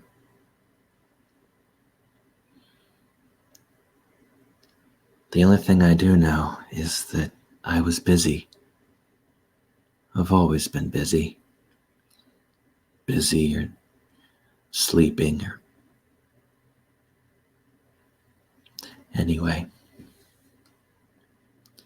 She left her name, she left her intention, she left a phone number. And I called the phone number after my day was over.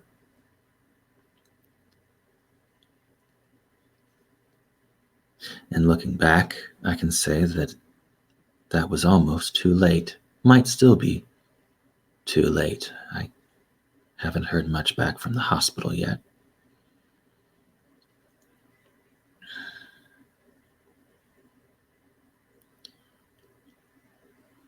I thought she was playing a joke or some kind of prank, or maybe she was having trouble and she just wanted to hear a familiar voice. I don't know, but there was nothing.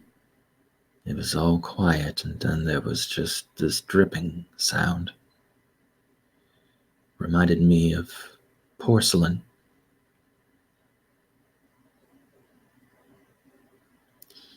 I am an officer of the law, am I not? You are. And it is my responsibility to investigate emergencies, both directly observed and inferred, am I not? That is in your job description. So, I was stuck in traffic. If I'd had a clearer head, I would have called one of my friends to go see, but I panicked. I haven't felt that emotion in some time.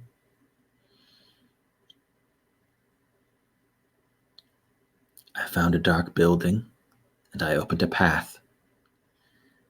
I followed that path to the nightmares. And then, from there, I opened a second path to her apartment. It was fast.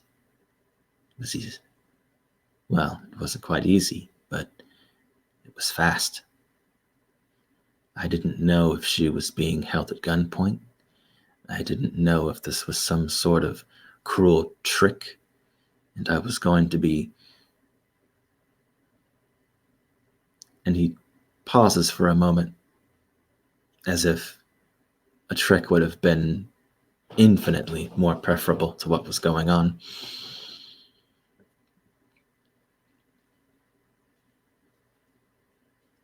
But no, it was dark, quiet, too quiet. The path had taken me to a closet. I had to break my way out. I still don't know how I'm going to explain that.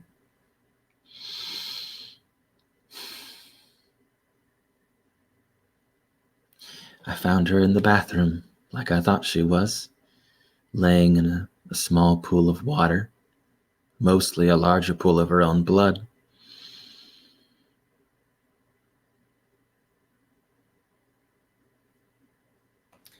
As you speak, that last sentence, Otto does something vaguely human. He refills your glass. He takes more of a sip this time. Larger than Otto's, obviously, but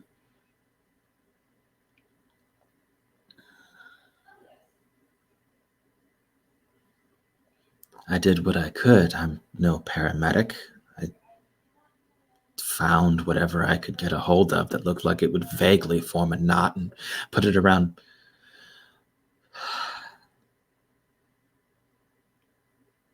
The bleeding was slowing, and there was a knock on the door. I'd had to use my gun to get into the bathroom. I don't know why everything was locked. Why would she do that? Anyway, forcing my way into the bathroom, I can explain I'm a police officer. I was obviously responding to an emergency. If I had smashed in through a window, it would have been more reliable. Actually, I could just say that I was looking for the residence and that the first door was locked. I guess explaining a smashed in closet isn't that hard, but anyway. You won't have to worry about explanation. Do go on. I don't know if he was a boyfriend or a neighbor. He punched me. Andrew almost chuckles at that while rubbing over a small bruise. He punched me. He didn't know what I was doing there, and frankly, neither had I until about 2 minutes before. He ran into the bathroom and saw her laying there with the things around. I told him I was a police officer. He was in shock.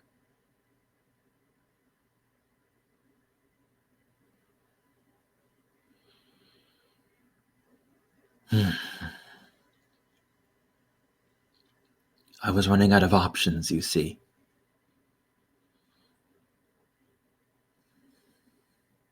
He was in no place to help her. I didn't have the training to help her. There was my phone call to the police station letting them know that I was in the residence, that they were probably going to get other calls and that they should send someone.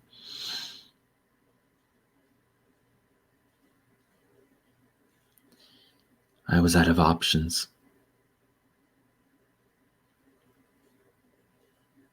She was still bleeding.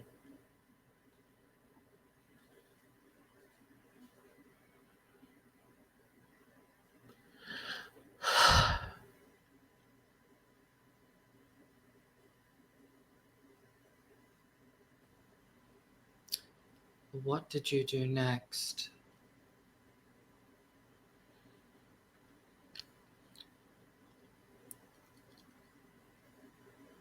I couldn't think of anything else to do. At one moment, I had one or two very, very dark thoughts, and none of them I could live with. So I pulled on my horror. I demanded that it help. And it stepped across from nightmare, and it obeyed. We're the same, you see. I obeyed would be just about as accurate. And suddenly I had strong chains, if you will, shadow stuff, things of nightmare, and I used those to bind her arms. I don't know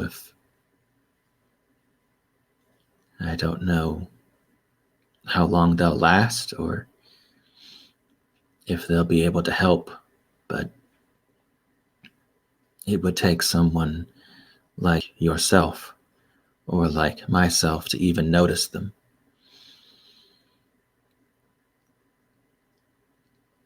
But like I said,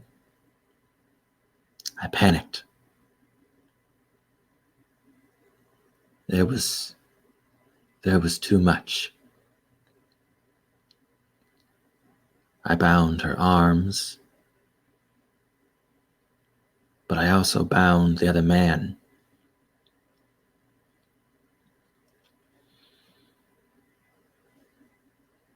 He looked at me like I was about to eat him whole.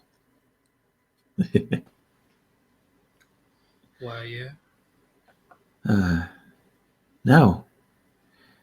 No, that is not how I feed.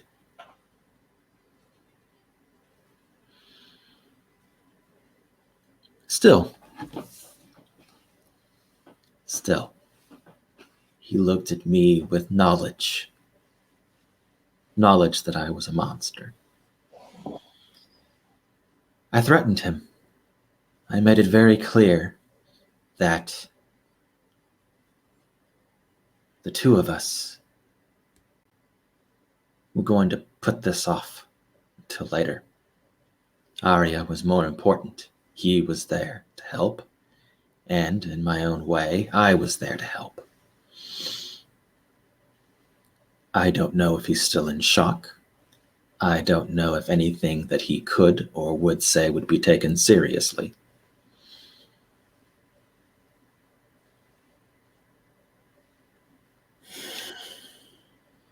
And when did the police arrive? Oh, moments after that. They arrived. I was covered in blood. He was spattered in blood. There was blood everywhere. Never mind the fact that I was trying to bind her arms. They were more interested in getting a hold of me, which was fine. I gave them no trouble. I was down to the station.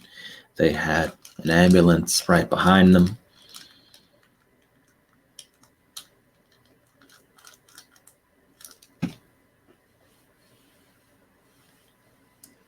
I see.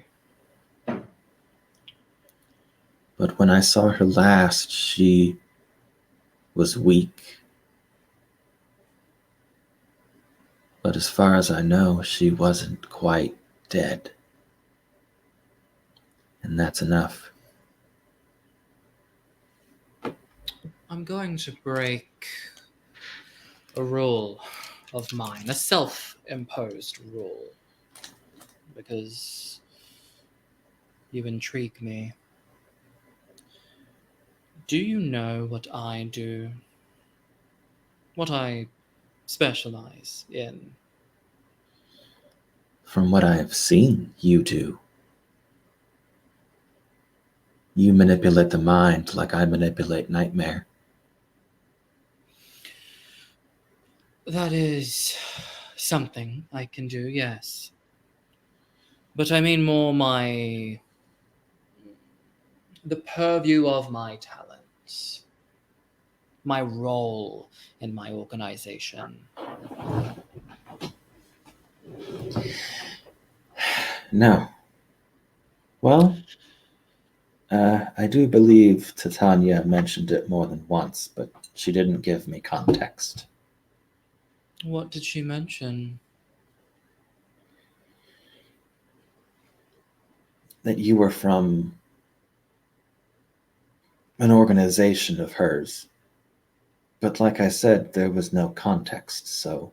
I see. Well, in my organization, and even when I act not in the interests of my organization, which is very rare indeed, I collect information. I speak with people, I form connections, I establish networks. I'm a businessman of sorts, and I like to know what's going on with my investments. I believe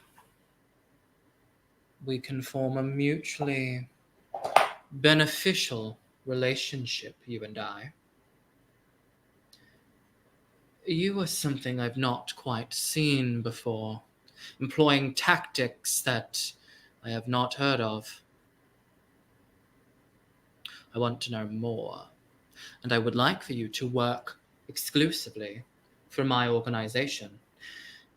You would do far more for Gotham in my organization, in our organization, than the small fish that is the Gotham PD.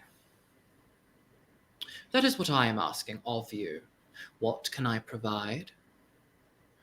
Many things. I can see to it that your record is made clean. I can convince others that you came in through the window, that the wardrobe, this closet that you were in, was never broken. I can have someone fix it as if it was never ripped off its hinges. And I can convince people that the incident never happened. I can visit this one that punched you. I can make it so that he will spend the rest of his life in a mental asylum, or I can take those memories from him entirely, wrap it up as if he had some drunken escapade or had a fall and hurt his head. I can cover all of your messy mistakes, Mr. Zillick. I can make it all go away. But if that is not enough, I do have more information for you. specifically about Aya.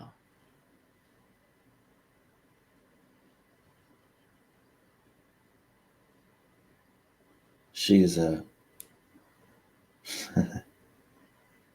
Well, that would be a bad look for you. She's a bargaining chip now? Less of a bargaining chip and more a service that I can provide. You have been locked up in a way my hands haven't been tied. It is an exchange.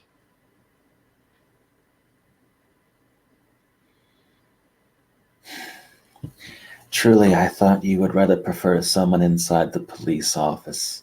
Legitimately. But, Who says I don't? but the way that I understand it, you'd prefer I work for you directly.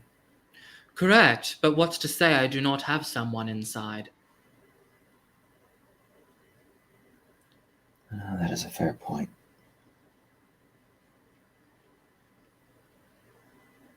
Do we have a deal, Mr. Zillick? And are you a man of your word that I can trust that this deal shall remain? What kind of work do you expect me to do for you?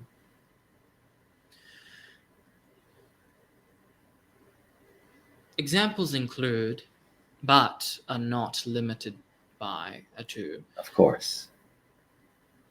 visiting individuals that have terrorized innocents and either bringing them to a location that I would discreetly provide for you for reasons that is not for you to know. I might dispatch you to eliminate a rival of mine that seeks to undermine the organization's work for their greedy and nefarious purposes.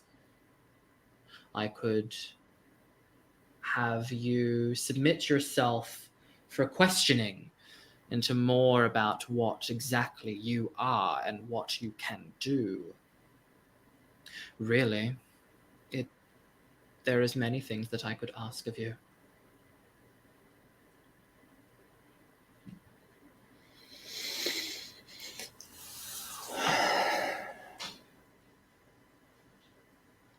And he'll take another small sip of his drink. He will as well. I worked quite a bit to get to that position. And now you are receiving a promotion of another sort, a job opportunity, one that is much larger fish than the one you work in now. You leave that old place behind for something greater, something that will have real impact. I need an exit clause. An exit clause. I don't mind so much if it's extreme, but give me something and we can work together. Well, let's have a starting basis. What would you like?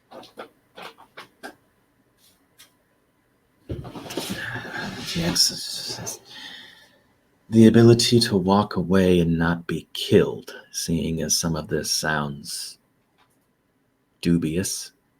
Not that I mind. Hmm.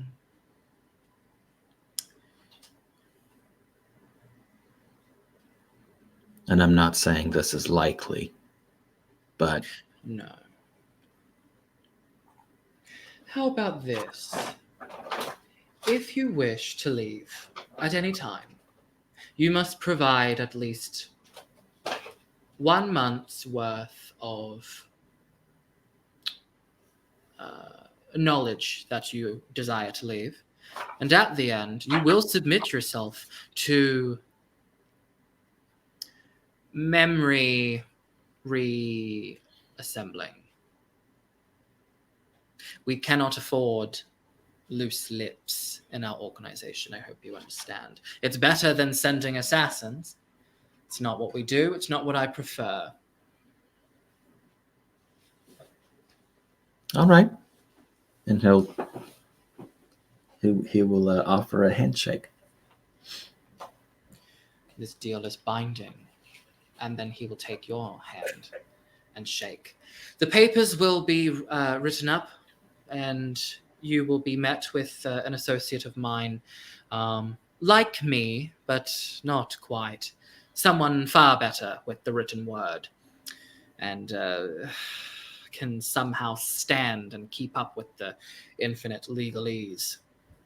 But might I provide you with a token, a gift, a welcoming gift bag of sorts? That information that you said was the bargaining chip. I'll give you this for free. And I will give you an option that I hope you will think deeply upon. The information. Aya.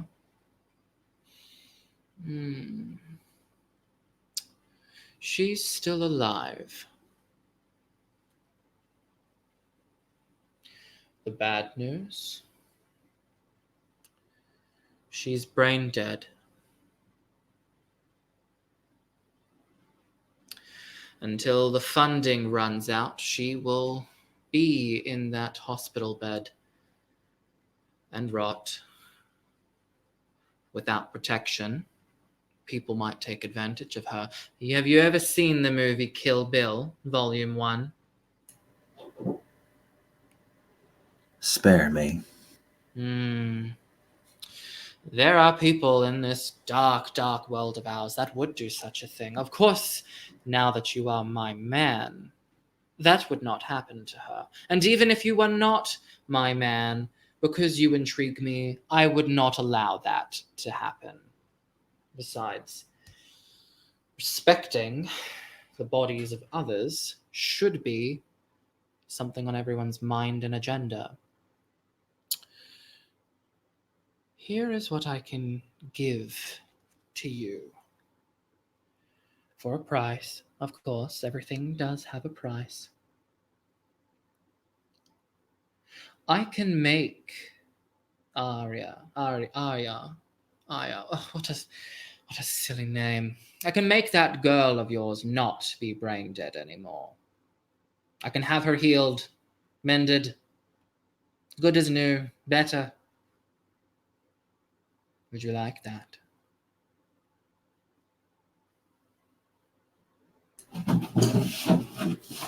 I went through quite a bit of trouble tonight trying to prevent all that. Yes, I would.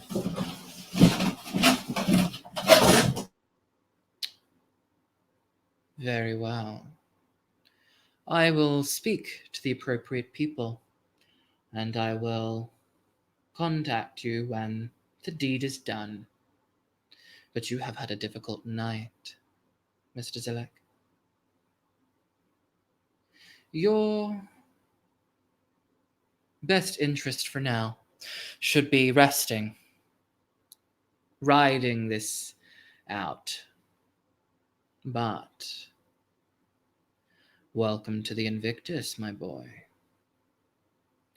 I'm sure we will be doing great, great things together. And soon, when Aya is on her feet and mended, she too will be part of this organization. The door opens. Thank you for this chat of ours. I will speak with you through my contact in the next coming nights. If you'd like, Finish off that bourbon, that rum. Honestly, I don't know what it is. I can't drink it. He will he'll thank him and he'll head about inside. The camera will fade to black. The sound of a heart monitor beeping, beeping, beeping, flatlining. That was Gotham by Night. Episode Tipping Point.